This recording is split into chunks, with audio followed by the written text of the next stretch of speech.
한 사람의 아주 개인적인 체험이 역사의 방향을 완전히 바꿔놓을 수 있다면 믿으시겠어요? 오늘 이 분석에서는요, 바로 그 거대한 질문에 대한 실마리를 한번 찾아가 보려고 합니다. 여러분, 세상을 바꾸려면 뭐가 필요하다고 생각하세요? 보통은 막강한 군대라든지 어마어마한 돈 같은 걸 떠올리기 쉽죠. 그런데 말이죠, 역사를 쭉 살펴보면요, 거대한 변화는 의외로 아주 작은 곳에서 시작될 때가 많아요. 바로 한 사람이 들었던 어떤 신비로운 목소리, 즉 계시에서부터 말이죠. 자, 그 첫 번째 인물부터 만나보죠. 바로 모세입니다. 그의 이야기는 신과의 약속, 즉 법을 기반으로 한 사회가 어떻게 탄생하는지 그 원형을 보여준다고 할 수 있어요. 당시 이스라엘 민족의 상황은 정말 최악이었습니다. 이집트의 노예 신세였으니까요. 사회적으로도 정치적으로도 어떤 희망도 보이지 않는 그야말로 칠흑 같은 암흑기였죠. 그런데 바로 이 절망의 끝에서 정말 드라마 같은 일이 벌어집니다.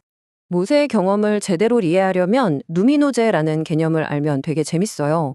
이게 뭐냐면 신 같은 절대적인 존재 앞에서 느끼는 감정인데요. 막 너무 대단해서 경외감이 줄면서도 동시에 내가 너무나 작고 초라하게 느껴져서 오는 어떤 거룩한 공포? 이 두 가지가 확 뒤섞인 그런 체험을 말하는 거예요. 그리고 바로 이 순간이 하이라이트입니다. 호렙산에서 모세가 들은 목소리는 자신을 스스로 있는 자, 즉 그냥 존재 그 자체라고 밝히죠. 이게 왜 대단하냐면 당시 세계는 온갖 신들로 가득 차 있었거든요. 그런데 그 모든 걸 뛰어넘는 초월적인 신이 처음으로 등장한 순간이었던 겁니다.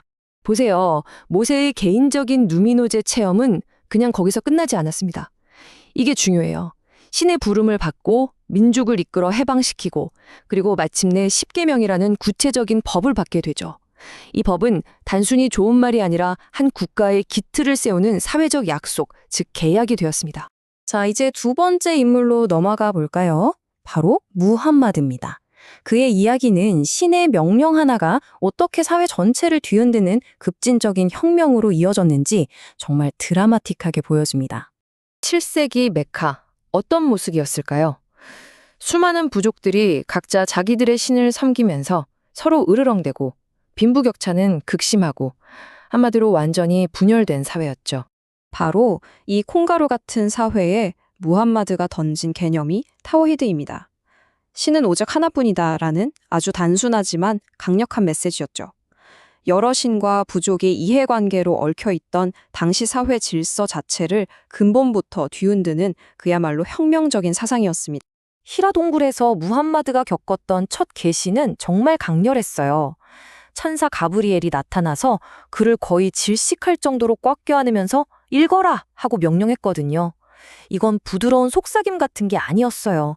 육체적인 고통마저 느껴지는 거부할 수 없는 명령이었죠. 쿠란은 바로 이렇게 시작됩니다. 이 체험이 가져온 사회적 파급력은 정말 엄청났습니다. 이제 중요한 건 혈연이나 부족이 아니게 된 거예요. 오직 신앙 하나로 뭉친 새로운 공동체, 움마가 탄생한 거죠. 뿔뿔이 흩어져 있던 사회가 신 앞에서는 모두가 평등하다라는 가치 아래 하나의 문명으로 통합되기 시작한 겁니다. 자, 마지막으로 우리에겐 조금 낯설 수도 있는 인물, 최재우를 만나보겠습니다. 이분의 체험은 신이 저 멀리 하늘에 있는 게 아니라 바로 우리 각자 안에 있다는 그 발견이 어떻게 사회를 바꾸는 힘이 됐는지를 보여주는 아주 흥미로운 사례예요. 19세기 조선은 말 그대로 안팎으로 위기였습니다. 안에서는 낡은 신분제도의 모순이 고마 터지고 있었고 밖에서는 서양 세력들이 막 밀고 들어오고 있었으니까요. 그야말로 풍전등화의 상황이었죠. 바로 이런 위기 속에서 최재우가 내놓은 사상이 시천주입니다. 모든 사람이 자기 안에 하늘님, 즉 신성을 모시고 있다는 뜻이에요. 이거 앞에서 본 모세나 무함마드의 경험과는 결이 완전히 다르죠. 그들이 외부의 초월적인 신을 만났다면 최재우는 인간 내면에서 신성을 발견한 겁니다. 그 계시의 핵심 메시지는 내 마음이 곧 네 마음이다 라는 한마디였어요. 신과 인간 사이의 벽이 그냥 허물어지는 순간이죠. 신이 내가 바로 너라고 말하는 굉장히 내밀하고 또 하나가 되는 그런 경험이었던 겁니다. 이 내면의 깨달음이 엄청난 사회적 파장을 일으킵니다. 모든 사람 안에 하늘님이 있으니 모든 사람은 존엄하고 평등하다. 이 생각으로 이어졌겠죠. 이게 바로 평등과 정의를 외쳤던 동학눈민혁명이라는 거대한 사회변혁 운동의 불씨가 된 겁니다. 좋습니다. 이렇게 세 사람의 이야기를 각각 살펴봤는데요.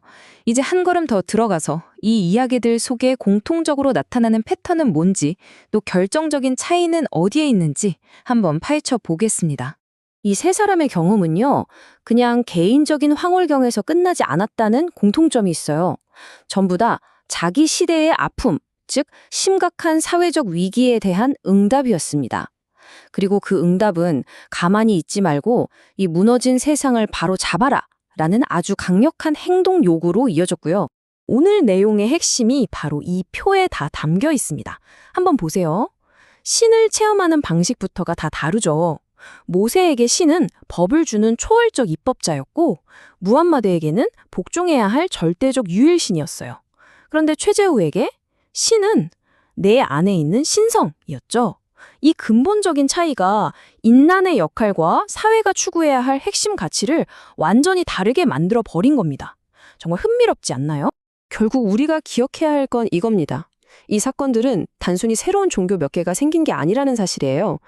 인류의 생각체계 자체에 이전에는 없던 아주 급진적이고 새로운 개념들을 던져준 거대한 정신의 혁명이었다는 거죠. 말하자면 이 세 번의 경험을 통해서 인류는 새생을 살아가는 새로운 청사진을 얻게 된 거예요. 신의 법 앞에서 누구나 공평해야 한다는 정의, 신분과 상관없이 모두가 똑같다는 영적 평등, 그리고 모든 사람 그 자체로 존엄하다는 내재적 존엄성. 어때요? 지금 우리가 중요하게 생각하는 가치들과 정말 많이 닮아 있죠? 자, 마지막으로 여러분께 이 질문을 한번 드리고 싶습니다. 수천 년 또 수백 년 전에 타올랐던 이 신성한 불꽃들이 남긴 생각들 중에서 과연 어떤 것들이 지금 이 순간 우리의 세계를 또 우리 자신을 만들어가고 있을까요? 오늘 한번 곰곰이 생각해 보시는 건 어떨까요?